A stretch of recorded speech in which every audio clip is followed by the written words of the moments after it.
Se você usa TikTok ou usa Instagram, você provavelmente já viu um vídeo como esse aí na tela. De cara, não tem nada de errado com esse modelo de divulgação de conteúdo. Pode ser inclusive divertido ou até informativo, e parece ser só mais uma forma nova de expressão e comunicação entre as pessoas no ambiente virtual. No entanto, uma pesquisa realizada na Suécia pelo pesquisador Francis Fan, da Universidade de Halmstad, chegou à conclusão de que, em geral, as redes sociais têm tido um impacto negativo na autopercepção dos estudantes de ensino médio, no que diz respeito à sua capacidade de se manter focados. Eles afirmam predominantemente se sentirem menos capazes de se concentrar nas atividades escolares após o uso das redes sociais, como o próprio TikTok. Mas será isso uma realidade a ser enfrentada ou só um pessimismo exagerado? Bem, para podermos nos debruçar sobre esse fenômeno, precisamos primeiro entender que há quatro tipos diferentes de atenção: a seletiva, a dividida, a alternada e a sustentada. A atenção seletiva é a capacidade de filtrar estímulos externos e nos concentrar em uma só tarefa. Já a atenção dividida corresponde à nossa capacidade de prestar atenção em mais de uma tarefa por vez. A alternada garante a nossa capacidade de mudar de foco atencional. Por fim, a atenção sustentada diz respeito à nossa capacidade de se manter focado em uma única tarefa por um longo período de tempo. Meu projeto de iniciação científica buscou entender melhor como as redes sociais afetam de fato a capacidade de atenção dos adolescentes. Isso foi feito a partir de uma pequena pesquisa descritiva experimental. Ao longo desse tempo, explorei o impacto do uso agudo das redes sociais na capacidade de atenção sustentada e alternada dos adolescentes. Minha hipótese era de que, pelo fato de estarmos passando rapidamente pelos conteúdos, nossa capacidade de foco seria reduzida, por termos nos acostumado a um ambiente que envolve exposição rápida a diversos estímulos de curta duração. Para isso, utilizei o Trial Making Test, também conhecido como TMT. Criado por Ralph Hayton, um neuropsicólogo americano nascido em 1922 e recentemente falecido em 2014, o TMT é um teste relativamente simples que pode ser utilizado para avaliar os aspectos de atenção sustentada, atenção alternada, flexibilidade mental, velocidade de processamento visual e função motora dos indivíduos. O teste consiste em duas etapas. Na primeira, os indivíduos terão uma folha com os números de 1 a 25 e devem conectá-los em sequência crescente o mais rápido possível. Na segunda, lhe será fornecida uma folha com os números de 1 a 13 e as letras de A a L, e a pessoa deve conectá-los em sequência, alternando entre letras e números, tipo 1A, 2B, 3C, etc. A coleta de dados foi feita em dois momentos distintos utilizando os alunos do ensino médio da Escola Móvel, em São Paulo. Os indivíduos testados foram adolescentes de 15 a 17 anos e estavam divididos em dois grupos. O grupo A, que usou o telefone por 15 minutos para usar as redes sociais, e o grupo B, que leu um texto por 15 minutos no telefone também. Dessa forma, será possível verificar se há um impacto na capacidade de atenção e se o mesmo é proveniente mesmo das redes sociais. Caso as pessoas a serem testadas não estivessem ambas usando o telefone, seria possível argumentar que o impacto viria do uso de telas e não do uso das redes em específico. Após isso, os testes serão realizados enquanto o tempo para sua realização será contabilizado. Ao comparar os tempos para as atividades, será possível verificar se o uso das redes sociais afetou significativamente a capacidade cognitiva dos indivíduos testados. No experimento 1, na primeira tarefa, o grupo A, que acessou as redes sociais, levou uma média de 61 segundos para cumprir a tarefa 1, enquanto o grupo B, o da leitura, levou uma média de 42,5 segundos. O gráfico sintetiza os dados da tabela de maneira visual, para ficar mais claro de perceber a diferença.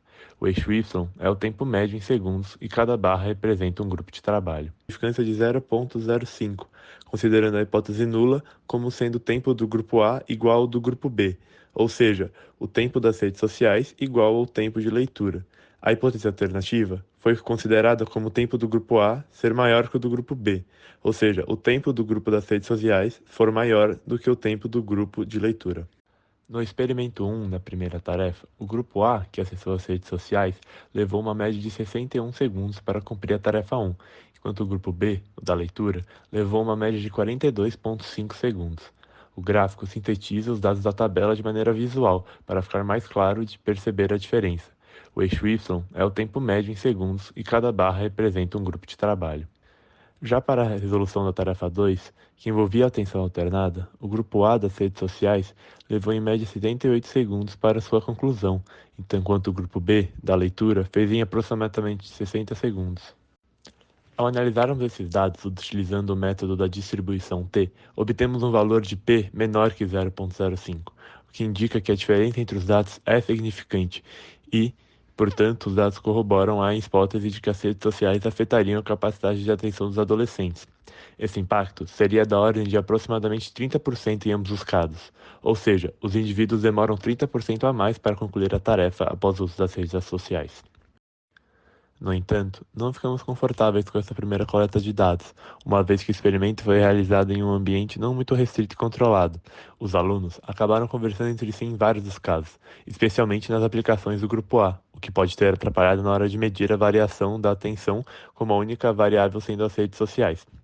Sendo assim, decidimos repetir a coleta de dados buscando dados mais precisos e com menos variações.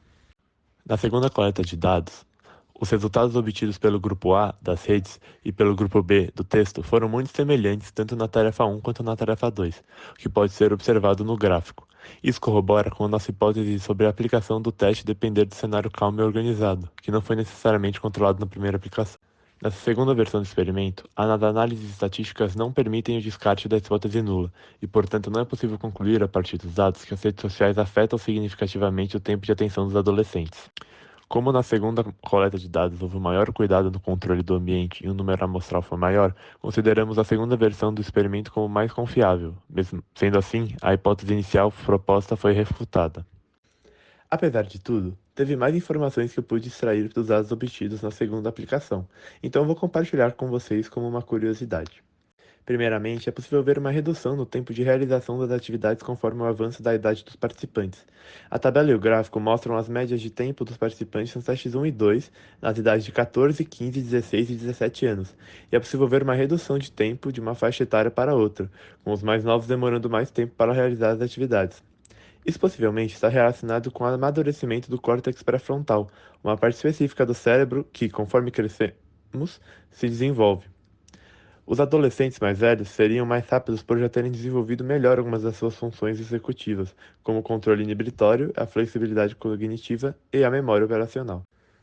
Uma coisa que eu particularmente achei interessante é que a quantidade de tempo de leitura semanal não impactou significativamente a velocidade de realização das tarefas propostas no experimento. Quando eu estava planejando o experimento, eu achava que por se manterem focadas por mais tempo lendo, as pessoas que lessem mais teriam maior capacidade atencional do que as que leiam menos, mas isso não se mostrou verdade, conforme a gente pode ver no gráfico abaixo. A última coisa que me surpreendeu foi o tempo que a gente passa nas redes sociais. Eu tenho um tempo semanal de mais ou menos umas 8 horas nas redes sociais por semana, o que eu considero bastante tempo, sendo que é mais ou menos 30 minutos a 2 horas por dia, dependendo do dia da semana. Mas ao analisarmos o gráfico com os dados participantes da pesquisa, vemos que 48,5% dos participantes gastam mais de 3 horas por dia nas redes sociais, sendo que quase 10% dos adolescentes ficam mais de 4 horas e meia por dia nas redes, o que corresponde a 18,75% das horas de um dia, o que é bastante coisa. Como consideração final, o experimento parece apontar para a ideia de que as redes sociais não têm impactos imediatos na capacidade atencional dos adolescentes. Porém, isso não pode ser afirmado de forma simplista. E também, isso não significa que as redes sociais podem ser utilizadas sem moderação. É importante ressaltar que o experimento tem suas limitações e elas devem ser levadas em conta na hora de interpretar os resultados. Uma dessas limitações vem do fato de estarmos testando apenas o uso agudo das redes sociais, isso é, o uso pontual e curto, feito imediatamente antes do teste de atenção, o que quer dizer que não foi mensurado nenhum tipo de impacto a longo prazo e, portanto, não podemos fazer nenhum tipo de afirmação a respeito do uso contínuo ao longo de vários anos. Além disso, o experimento foi feito dentro de um ambiente muito controlado, como uma sala de aula. Condições diferentes dessa podem levar a resultados diferentes, e é o que, inclusive, pode explicar a diferença entre os resultados obtidos no experimento 1 e no 2. Os adolescentes da sala de aula que usavam as redes no primeiro experimento ficaram mais agitados e dispersos, o que levou a demorar mais para focarem nas atividades atencionais. Na segunda aplicação, com o controle de sala mais rigoroso, a agitação e dispersão foram controlados, o que normalizou seus tempos atencionais, porém dependendo do cenário rígido de um controle externo. Talvez, em novos experimentos, possa ser interessante deixar que as outras variáveis sociais e dispersão interfiram de forma mais livre nos resultados, simulando um cenário mais real. É uma ideia a se pensar. Outro limitante importante a ser apontado no experimento é o fato de ele ter sido feito com um público-alvo muito específico, os alunos do ensino médio de uma mesma escola, de um mesmo grupo social de uma mesma cidade.